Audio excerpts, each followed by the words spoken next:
Yani inakuwaje kwa mfano?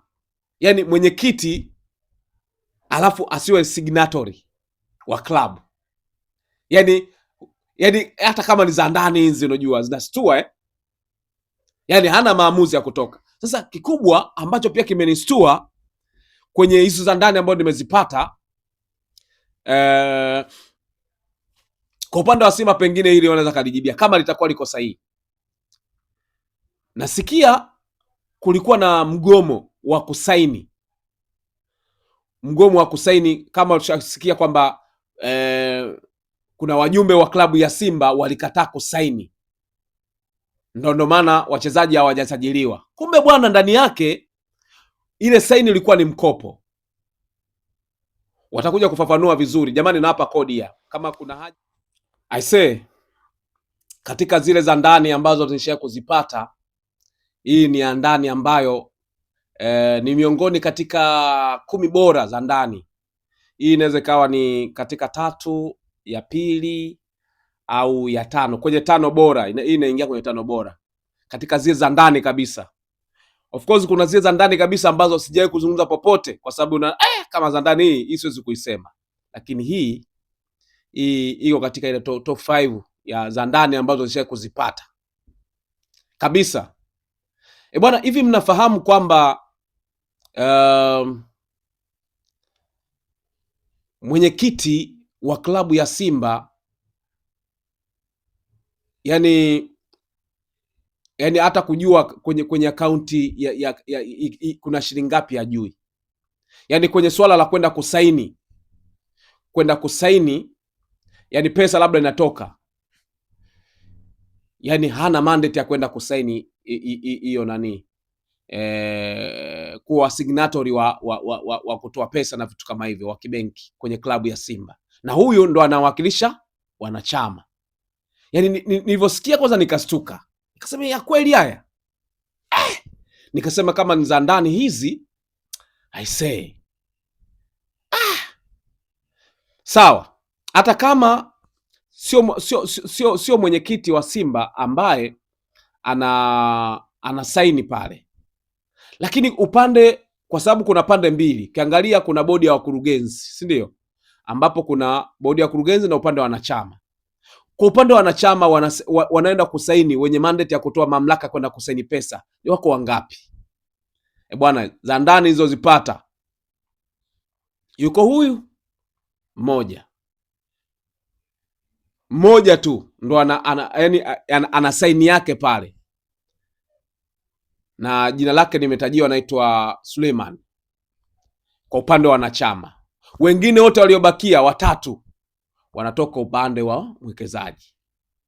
Nikajiuliza nikasema kumbe haya mambo mpaka BMT wanaingilia, waliona vitu vingi kumbe. Mimi najaribu kuangalia mifumo ambayo inakuwa inatengenezwa. Kiukweli kabisa kuna haja ya kuwapa heshima wanachama wanaovisimamia hivi vilabu, no matter what. Hata kama kungekuwa na haki kiasi gani inafanyika, haiwezekani mwenyekiti wa klabu sawa kama Simba, kama haya mambo ni kweli, mwenyekiti wa klabu ya Simba asiwe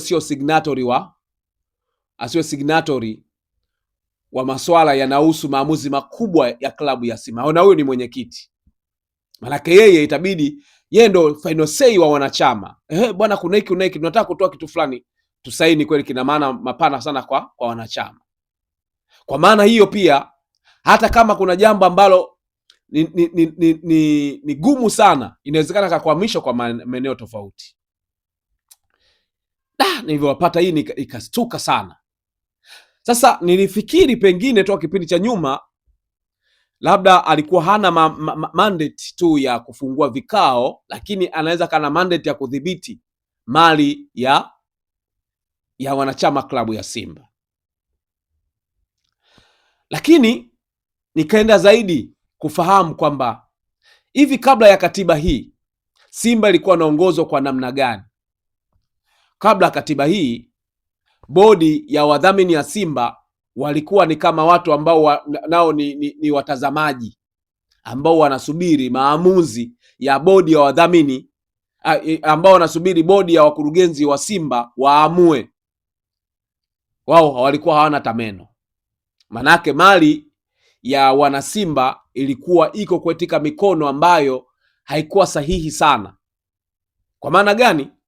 Sema cha kushukuru ni kwamba pengine kwa sababu ya upande wa Simba, wale ambao walikuwa kwenye bodi ya wakurugenzi ya Simba pia nao ni wana Simba, wanawezekana akawa pia na angalau ile bwana, timu yetu bwana. Lakini kama ingekuwa free, mfano wangekuwa wameingia watu wengine ambao walikuwa hawana hata usimba kidogo, hata kujali wenyewe ni maslahi yao, sidhani kama Simba hata angekuwa na meno. Kama angekuwa ni mnyama, angekuwa ameng'olewa hata jino la pembeni kabisa, angekuwa mapengo, kwa sababu yule ambaye anatakiwa kulinda mali ya Simba tayari hana mandate ya kuvisimamia vile kwenye vikao, hata kwenye kusaini huwezi kuzuia chochote. Kwa hiyo hata kama matumizi mabaya ya pesa, yeye hana mamlaka ya kuzuia.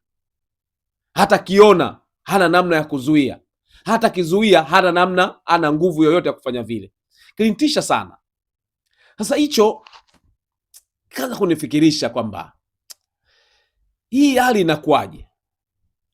Ndio maana kuna kipindi mimi nishai kuhoji, jamani, kuna watu waliona mimi kama nahoji vitu ambavyo viko deep sana, yani Lugano wewe nani? Umeelewa? Mimi nishakuhoji. Kuna siku moja Crescentus Magori kama mwenyekiti wa bodi ya wakurugenzi ya Simba anaenda kufanya jukumu ambalo linahusu wanachama klabu ya Simba. Mimi nikasema huu mbona mpaka umevuka sana huu. Mkurugenzi wa bodi ya Simba inakuwaje anaenda kulinki na wanachama wakati kuna mwenyekiti wa wanachama? Lakini baadaye nikaja kushangaa pia, kwenye peji za Simba mwenyekiti yale ambayo ameyazungumza hajapostiwa. Yaani msimamo wa mwenyekiti umekosa nguvu, ila msimamo wa mkurugenzi, kwa maana ya mwenyekiti wa bodi ya wakurugenzi ya Simba inapata nguvu. Nikasema kumbe Simba ilifikia huku. Jamani, kwa nia nzuri kabisa. Inawezekana wanachama wengi hawajaelewa kuhusiana na scenario inayoendelea ndani ya klabu ya Simba. Katiba iliyobadilika hii ina manufaa mapana sana kwa klabu ya Simba, kwa maana Simba inaenda kwenye uchaguzi. Mwenyekiti ambaye ataenda kukaa kwenye Simba inayofuata mara baada ya uchaguzi na katiba ikukaa, naamini Simba, uwezekano wa Simba hata kuchukua ubingwa wa Afrika itawezekana kuanzia hapo. Yaani mwenyekiti ambaye ataenda kuchukua, kwa maana ya mwenyekiti wa klabu ya Simba kwenye uchaguzi, awe ni nani yoyote yule, hata wewe mwanachama ambaye upo sasa hivi ukiwa mwenyekiti wa Simba, kwa kutumia katiba iliyopo sasa hivi na kila kitu kitekelezwa vizuri, ni rahisi sana kuwa Simba kuwa bingwa na kufanya mambo makubwa. Lakini katiba iliyokuwa imepita ya Simba ilikuwa ina changamoto kubwa sana. Kwa nini nasema haya? Simba imekuwa ni case study, inawezekana ikawa case study kwa vilabu vya wanachama. Mfano ukizungumzia Coastal Union, ukizungumzia Young Africans, ukizungumzia timu gani ya wanachama kama Stand United, ukizungumzia sasa hivi kuna timu nyingi sana zimechukuliwa na halmashauri, lakini zile ambazo zinaongozwa na wanachama, zile za kutengeneza hisa,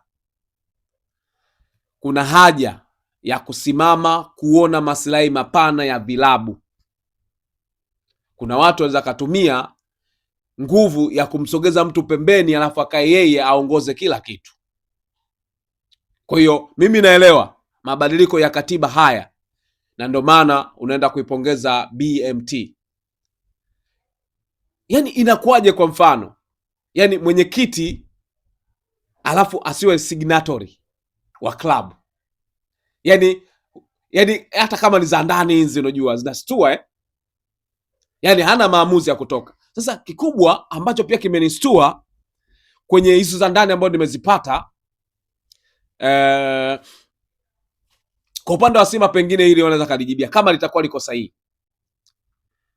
Nasikia kulikuwa na mgomo wa kusaini, kama utasikia kwamba kuna wajumbe wa klabu ya Simba walikataa kusaini. Ndo maana wachezaji hawajasajiliwa. Kumbe bwana, ndani yake ile saini ilikuwa ni mkopo. Watakuja kufafanua vizuri. Jamani, nawapa kodi ya. Kama kuna haja ya kwenda kuwauliza watu, waanza kutufanua vizuri. Hata kama ajificha, waanza kuambia hata za pembeni. Kumbe mkopo ulikuwa ni bilioni 6 itoke kwa ajili ya usajili. Ukitoka kwa ajili ya usajili, sasa maana yake hawa waliotakiwa kusaini hawa itakiwa wasaini ule mkopo, kwamba hiyo bilioni 6 itoke ndo wakasajili wachezaji. Alafu italipwaje? Sasa mnyetishaji wa za ndani ananiambia watu walikataa kwa sababu wanalazimisha kukopa.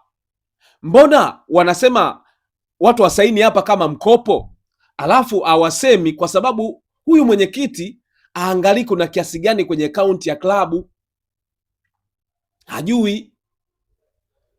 Je, hizi hela ambazo zinatoka kwa wadhamini kwenye klabu zimeenda kufanya kitu gani kama hatuna pesa hata bilioni 6 za kwenda kusajilia? Nikasema hizi kama za ndani hizi, mbona kama za ndani sana hizi. Kwa usajili unawezekana umekwama kwa sababu ya hiyo pesa, watu wamekataa kusaini. Kwa nini wamekataa kusaini hawa watu?